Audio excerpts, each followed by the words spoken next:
Hello my loves, you are welcome back again to my channel and I greet you all according to the time you are seeing this video. This video is a requested one and it is a beautiful Ankara joggers. So if this sounds like what you are interested in, kindly watch this video to the end and don't forget to subscribe, like, comment and share this video.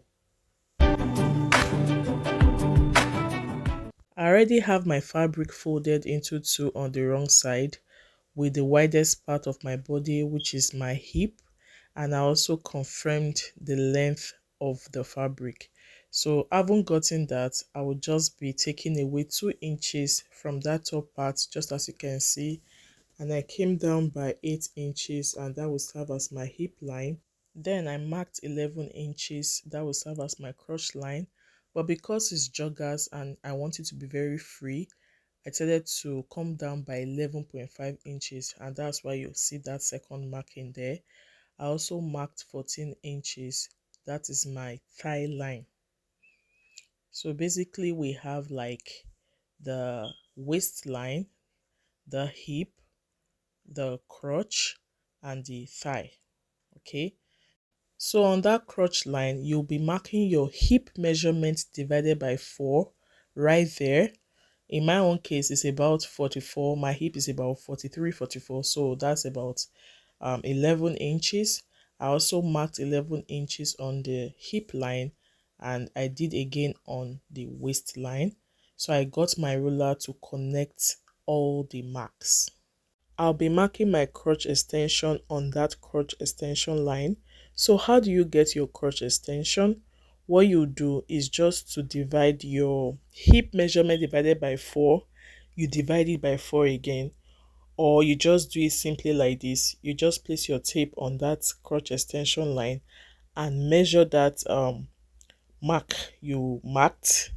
So you just divide it by 4. I like doing it with my measuring tape. So whatever you get is your crotch extension. So you just place it on that crotch extension line. That is from the end of your hip measurement divided by 4. Okay.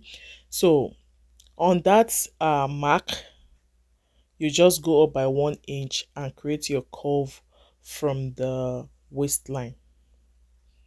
So that's it for that.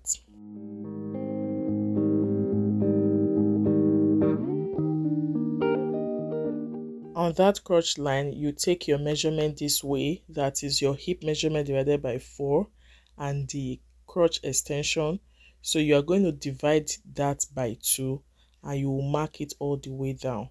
So by doing it that way, you will be able to get the middle of your joggers pants. So I just kept on marking it till I got to the ankle. For the ankle, I came up by 2 to 3 inches because it's joggers, and I added a stretchy fabric under, to give that joggers effect. So I'll be cutting that part out later because I'll be adding a kind of stretchy fabric there. So I have put my marks, that's getting the midpoint all the way down. So on that ankle, that's that ankle part, I just measured my round ankle. I think it was 15, then divided it by 2. So I placed my tape on that middle part. So if it's 15, then it will be 7.5 on both sides.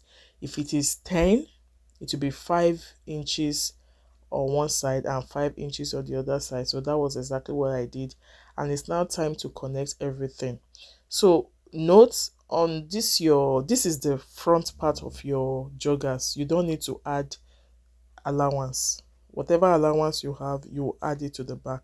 So for the waist, I'll be putting elastic band. So I didn't really shape on that waist part because after adding my elastic band, it's going to make it smaller, so there was no need to add or to shape on it. But if you are going to be adding a zipper, you have to shape on it to your waist measurement, to your actual waist measurement. So once I was done cutting the front piece, I just folded my fabric again into 2, this time around with extra fabric on top and on the side. So the only difference here is that you will just add like extra 2.5 inches because the back side is usually higher because of your bum. And on that crotch line, you'll be adding extra 2.5 inches like as the allowance, and every other part is just 2 inches. So let me come again. On your waistline, you add extra 2 inches, on your hip line, but on the crotch line, make it 2.5 inches, and other part is just 2 inches. And for this upper part, I just created a slant line. Just draw it to make a slant line and cut. The video became very fast here. So after cutting, it should look like this. You'll be having 4 pieces. You can as well label it so that you don't mix it up. You will join the two front parts like this. You see that curved part, you make sure they are aligning well, and you stitch at 1/2 inch. You will do the same thing for the back piece.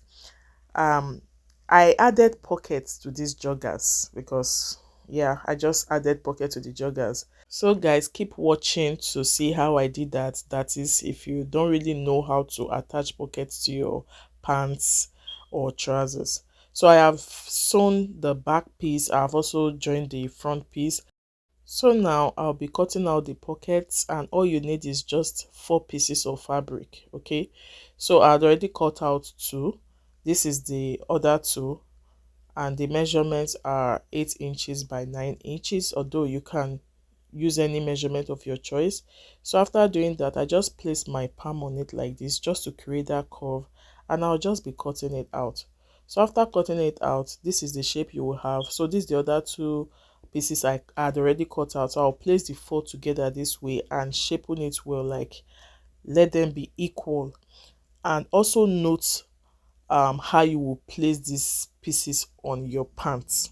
So after cutting like this, I will just place my pants, whichever one is okay, either the front piece panel or the back panel. But first I came down by 1 inch because I'll be using that 1 inch or 1/2 inch to join the waistband to the pants, to the joggers. If I don't come down by that 1/2 inch or 1 inch, I may end up sewing on the pocket. Hope you understand. So I just came down by 1 inch. 1/2 inch is okay.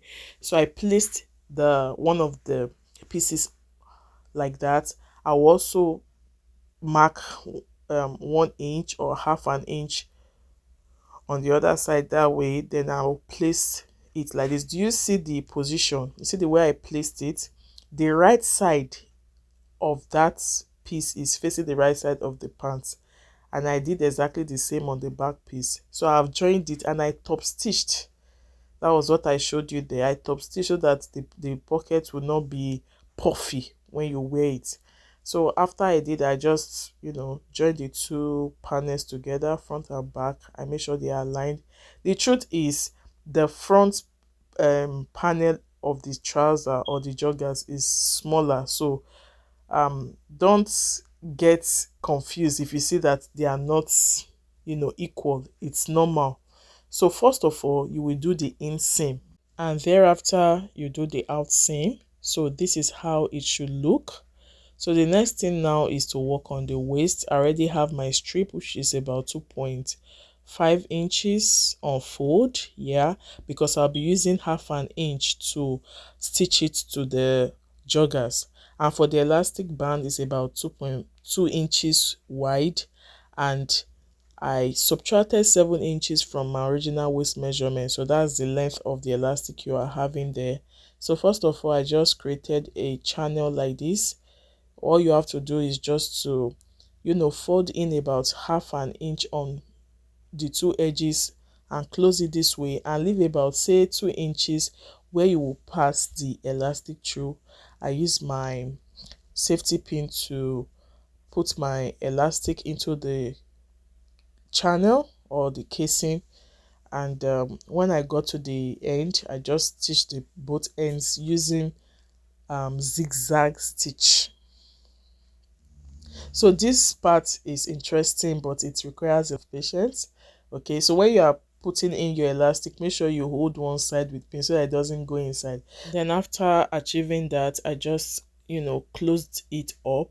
So it's now time to attach it to the um joggers pants. I just use my pin to attach it, and I made sure it was centralized.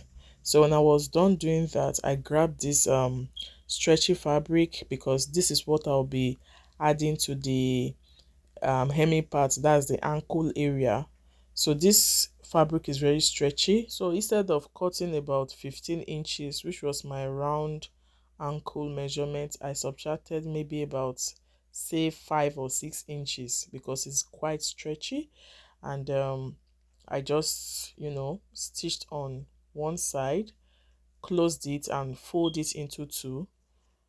I went ahead to stitch on it again so that it would be very easy for me to attach to the joggers. So when I was done doing this, I just, I have to now. I just um grabbed my joggers and pinned it this way. Very easy. So when you are stitching like this, you need to stretch it, because that fabric, that stretchy fabric, is quite smaller. So I just stretched it out like this, then pinned it, and I went ahead to stitch. And this is how it looks. I did the same thing for the other leg. This is me just confirming if it will size me. So guys, hope I was able to explain this joggers tutorial. So you can also follow the same method to make just normal pants. Okay, that's it guys, and I hope this video was helpful. Here is the final look guys. What do you think? Do you think I nailed it? So kindly let me know what you think about this tutorial in the comment section. Please don't forget to subscribe if you haven't done so yet. Kindly share this video too. Thanks so much for watching, and bye.